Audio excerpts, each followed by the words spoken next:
فورية بيروحوا على معمل التحميض في المدرسة. بيرد بتستفز الشبح لحد ما يقرب منها وبتصور الشبح نفسه بالكاميرا. الصورة بتولع، الشبح بيتحرق ويختفي للأبد. بتبتدي قصة الفيلم مع سارة وصاحبتها ليندا وهم قاعدين في بيت سارة قدام صندوق فيه حاجات والد سارة اللي مات قريب. بيلاقوا جوه الصندوق كاميرا صور فورية قديمة جدا من السبعينات. سارة بتتحمس وبتقرر تتصور بيها عشان تبعت الصورة لحبيبها. لحظة التصوير بيظهر ظل غريب جدا وراها، بس هي مش بتركز فيه. الوقت بيتأخر، ليندا بتمشي على بيتها وسارة بتنزل تقفل باب البيت. فجأة بتسمع صوت جاي من الكاميرا، وأول ما بتمسكها الصوت بيختفي. بتبص في الصورة وبتلاقي فعلا خيال واقف وراها، وبتبتدي تتوتر. النور بيقطع وبتبتدي تحس بحركة في البيت. بتفتكر ان ليندا بتهزر معاها، لكن بتلاقي كورة صغيرة وقعت من المخزن اللي في السقف. بتطلع على السلم تشوف فيه ايه. فجأة السلم بيتزحلق بيها وبتقع. شبح غامض جدا بيشدها من ايديها وبيرميها في الفتحة، وقبل ما تلمس الارض الشبح بيسحبها لفوق وينزلها مقتولة. بعدها بنروح لبطلتنا بيرد، بنت في الثانوية، بتحب التصوير جدا، شغالة في محل انتيكات، بتحب تجمع اجهزة قديمة.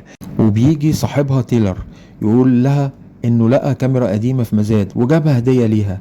بيرد بتفرح جدا بالكاميرا، خصوصا انها نادرة وما بقتش تتصنع. اول صورة بتصورها بيها بتكون لتيلر نفسه. بعدها بيروح تيلر يقفل المحل وبيلاقي ان مدير المحل سايب له صور يجربها على جهاز العرض. وهو بيشغل الصور يلاحظ ان في خيال اسود بيظهر ورا الصور. بيفتكر ان في حد مستخبي ورا الستارة، ولما بيرمي الستارة ما بيلاقيش حد. فجأة الستارة نفسها بتقوم تهجم عليه وتخنقه لحد ما بيموت. بيرد ما بتعرفش اللي حصل، بتبقى بتحضر نفسها عشان تروح حفلة تنكرية مع صاحبتها كيسي. بتلبس لبس ذات الرداء الأحمر وبتاخد الكاميرا معاها في الحفلة. بتتعرف أكتر على كونر اللي هي معجبة بيه، وبيتصوروا كلهم سوا، بيرد وكونر وكيسي ومعاهم ديفين وحبيبته مينا. لحظة ما بتصورهم بيرد بتشوف خيال اسود غامض واقف ورا كونر. بتتخض لكن الصورة بتطلع عادي. افري صاحبة الحفلة بتتضايق انها ما اتصورتش معاهم، فبتاخد الكاميرا وبتصور نفسها بيها. بعد الحفلة البوليس بيتصل ببيرد وبيقول لها ان تيلر مات. بيرد بتتصدم جدا وبترجع تبص في الصور، بتكتشف ان الخيال اللي كان في صورة تيلر اتقل لصورة افري. بيرد بتحاول تتصل بافري عشان تحذرها لكن بتكسل، وافري في بيتها بتحس ان في حد بيطاردها. بتجري لكن الشبح بيمسكها وبيقتلها. تاني يوم بيرد بتعرف خبر موت افري وبتتأكد اكتر ان في لعنة في الكاميرا. بتحكي لاصحابها ان اي حد بيتصور بالكاميرا دي بيجيله الدور في الموت.